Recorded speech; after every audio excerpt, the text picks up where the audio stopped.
It's fireproof and earthquake-proof, protected by a blast-resistant security door that demands biometrics and multiple forms of ID to open. Inside the room is the pinnacle of early 2000s computer technology, all pouring over vast quantities of data for one single purpose. But the truth about Room 641A, the most secretive room in the world, is more disturbing than you can imagine. September 11, 2001 changed everything, forever. On that fateful day, the United States suffered the deadliest terror attack in human history. Nearly 3,000 lives were lost, and the financial cost soared into the billions. In a single devastating operation, terrorists targeting America had toppled a global financial center and sent shockwaves around the world. But the terrorists had done something even greater. They'd made America feel vulnerable. For the first time since the Japanese sneak attack on Pearl Harbor in 1941, this attack was different and far more dangerous. The perpetrators didn't represent any nation-state. They were extensions of a vast network that spanned the entire globe. This enemy operated without borders, slipping through the cracks of international law and evading the reach of conventional military strategies. There were no factories to bomb, no capitals to siege, and no armies to meet on the battlefield. The enemy was invisible, a shadowy terror network that struck when least expected. Western intelligence networks were abuzz with activity in the wake of the attacks in the US, and a lot of the news was very bad. There were rumors that nations with anti-Western sentiments were either willing or might have already provided new weapons to Osama bin Laden's terror networks. His success had emboldened them and increased their confidence in him and his organization's ability to strike at their shared enemy. Rumors of chemical weapons being smuggled out of nations like Iran and Iraq hit the vast web Western intelligence agencies had spun around the world. Some of these agents were absolutely deadly, and in small quantities they could bring an entire city to its knees. The ease with which terrorists had struck at one of the most populated cities in the world and nearly gotten to the American capital opened the eyes of many counterterrorism professionals to the true horrors of what a future attack could bring. For example, in 1995, domestic terrorists in Japan had released small quantities of sarin gas into the subway in Tokyo. This attack, despite being small in scale, still killed over a dozen people while seriously injuring 50, leaving them with lifelong disabilities. Over 6,000 total were exposed to sarin, and the most terrifying part for terrorism experts was that the same homegrown group that had carried out these attacks had managed to produce other far more deadly nerve agents, such as VX. With the swelling of resources and personnel at its disposal, there was no telling what kind of hell Al-Qaeda could unleash. A far more sophisticated attack, using deadly VX gas in a major city like New York or Los Angeles, could kill thousands and require an expensive cleanup effort costing billions of dollars. Lingering particles not properly cleaned could kill for a long time after the initial attack. The problems for Western intelligence were mounting by the day, and they needed to act, but to act they needed information. And this was where Room 641A came into the picture. The United States took an early lead in global telecommunications, with domestic companies such as AT&T building the backbone of the global telecommunications network. This put America in a position of privilege no other nation in the world could enjoy, if it was willing to bend the rules a bit, and it definitely was. Within months of September 11th, the National Security Agency had already had the telephone records from tens of millions of American citizens. Newspapers would call it the largest database ever assembled in the world, with the goal to create a database of every call ever made from inside America's borders. But it would definitely not end at America's internationally recognized border, and Room 641A made that all possible. But one man, Mark Klein, a former AT&T technician, couldn't simply go into retirement and allow what he saw as a massive constitutional breach of power go unanswered. It all started in the aftermath of the attacks of September 11th, within an unassuming AT&T switching center tucked away in the heart of San Francisco. From this hub, phone and internet traffic on AT&T and its affiliated networks coursed in and out of the United States, connecting the nation to a broader world. Every day, millions of calls and emails passed through this hub, and among them, some were being used by terrorists to coordinate their plans.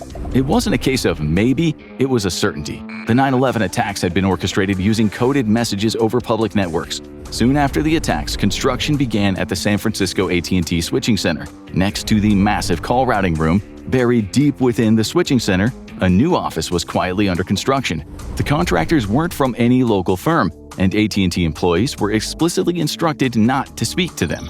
Not that it mattered, they never initiated conversation anyway. The workers wore simple civilian clothing and did their work diligently, breaking together for lunch and going home together. At night, special security personnel guarded the cordoned-off, curtained construction site. Their orders were clear: never look behind the curtains unless an intruder, fire, or another emergency required it. From outside, the new office looked unremarkable. Its nondescript facade gave little indication of what lay within. A heavy security door was installed, and layers of thick curtains ensured that no curious AT&T employee could glimpse into what was being built or how. Inside, the soon-to-be NSA remote lab employed cutting-edge construction methods and advanced materials engineered to block any attempts at mechanical or electronic surveillance.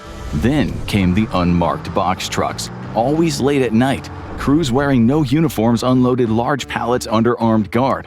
The pallets were covered with large, thick blankets, making it impossible to even guess at the shape of the contents underneath. Under the cover of darkness, the crews and their guards quietly offloaded the equipment, transporting it deep into the facility. The entire operation unfolded right under the noses of the regular security staff, whose camera access to that section had been temporarily disabled.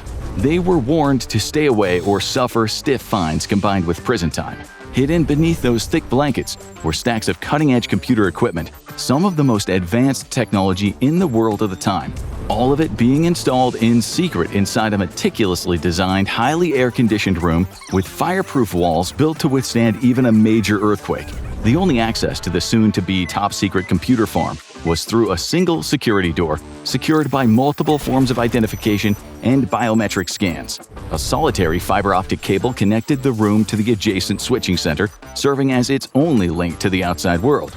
That fiber optic cable was the key to the whole operation, because through it ran the internet and telephone information on millions of American and foreign citizens. Tapping directly into AT&T WorldNet circuits, the NSA installed an STA 6400 computer system. This had the capability to analyze telephone calls and emails in real time and connect directly to a phone line or internet service provider. This miniature supercomputer could sort through mountains of data, looking for pre-programmed keywords that could link a caller or an email user to a terrorist plot. Soon, Mark Klein would learn that his center's secret NSA room was only one of possibly dozens operating around the clock all across the country.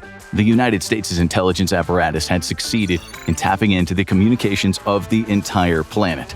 Somewhere in a country with borders inside the vast African Sahara Desert, a ruggedized C-130 touches down. The airplane had been flying low for miles, skimming just over 100 feet above the ground as it thundered across the Saharan landscape, scattering herdsmen and their flocks in its wake. Now deep inland, it reached its destination. The aircraft descended into the flat, arid terrain, its cargo bay opening to unload massive fuel bladders and 24 security and fuel personnel.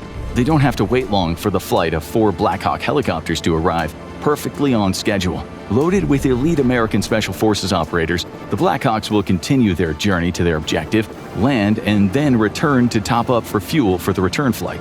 At that point, the C-130 and its crew will also depart. An hour and a half of flight time in, the Blackhawks climb high, briefly breaking the low cover that's kept them out of sight of any local radars. The U.S. is operating without host nation knowledge or permission, fearful that sympathizers within the government would give the raid away. They fly within sight of local civilian radars for no more than 4 minutes before rapidly descending again, this time into the heart of a compound made up of converted farming buildings. Most of the buildings are home to women and children, complete with a school and a workshop where residents craft homemade goods to sell in the local markets. But one building stands apart. Identified through drone surveillance and on-the-ground reconnaissance, it's been confirmed as housing a classified number of high-value targets sought by the U.S. government.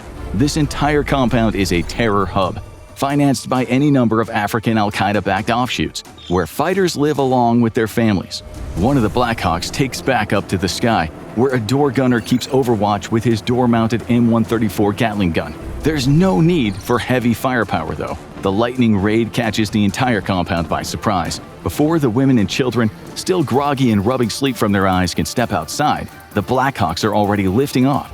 On board are 4 high-value targets, long sought by the U.S. government for their deep connections to the upper ranks of global terror networks. And the intelligence that captured them was all ensnared by Room 641A. How it works is simple. When you place a phone call or send an email, it's all routed from local to national networks. Outgoing messages and calls destined for other countries transitioned from national to international networks, key arteries of global communication that rely on satellites and thick undersea fiber optic cables. But at some point in their journey, every call and email has to go through a digital switching station to ensure it arrives where it's meant to go. All the NSA had to do was tap into one of those global arteries. To avoid being overwhelmed by the staggering flood of data, NSA systems are programmed to scan for specific keywords. Combined with simple artificial intelligence, the computers in Room 641A and many sister stations around the country can flag any communication that might hint at a potential terror plot. These are then passed on to human analysts to pore over and identify real threats from false ones. Initially, the NSA denied that it had this power, instead stating that its systems only kept records such as call length and destination. This would be helpful if tapping into the communications of known terrorists. But the NSA wasn't looking for known terrorists. It was looking to sniff out plots being cooked up by unknown actors that were flying under the radar. This necessitated far more intrusive monitoring of American and global communications that would be in violation of constitutional rights. Sort of. In 2002, an executive order granted the NSA and other agencies the authority to monitor international phone calls and emails without a warrant. It was later argued that this fell within the NSA's parameters and it did not violate the Constitution, as it targeted communications involving at least one party outside of U.S. borders and individuals with known links to terror groups. Despite this, the NSA was secretly obtaining permission to wiretap nearly all domestic communications. This revelation led the Electronic Frontier Foundation, or EFF, armed with information from whistleblower Mark Klein, to file a lawsuit against AT&T. With the government shielded by the sweeping powers granted to intelligence agencies after 9/11 and the Patriot Act, the EFF instead targeted the companies facilitating this domestic surveillance directly. The federal government sought to have the case dismissed, but a federal judge initially rejected the motion. However, the case was ultimately dropped on December 29, 2011, after Congress granted retroactive immunity to telecommunications companies that had cooperated with government wiretapping activities. Ultimately, Room 641A faded into obscurity, exactly the outcome agencies like the NSA prefer for their most secretive operations. The real question would be if the unconstitutional monitoring of American telecommunications ever led to any intelligence of real value, or, for the more sinister-minded, if it was used to suppress domestic political activity. On the latter front, the answer is obviously no. There's no indication that the government used illegal wiretapping carried out in the War on Terror to punish or prosecute political dissidents. But on the former, the conclusion becomes murky. According to public sources, programs like Room 641A led to, on average, 10 leads per year on terror suspects or threats, with few, if any, of those panning out to be real. Yet we do know that wiretapping programs have led to numerous foiled plots, such as the 2009 Zajibullah Zazi plot to bomb a New York subway and a plot to attack U.S. soldiers at Fort Dix in 2007. Intelligence agencies are notoriously secretive about their tools and their effectiveness, ensuring that adversaries, be they foreign spies or terrorists, are denied any potential advantage. But one thing is for sure, the NSA is not done monitoring global communications for plots. Situated in the heart of Manhattan, 33 Thomas Street is another AT&T building built in the brutalist style. This building houses a major switching center, and it's built to withstand nuclear fallout from a nearby direct hit. It's stocked with enough supplies to keep employees working and communications running for up to 2 weeks in the aftermath of a national disaster. And naturally, it's suspected to be the site of NSA wiretapping activities. What do you think about Room 641A? Vital for security or a threat to privacy? Share your thoughts in the comments. Ready for some more government secrets? Check out U.S. Special Forces Confession, I Recovered Crashed UFOs, or click this other video instead.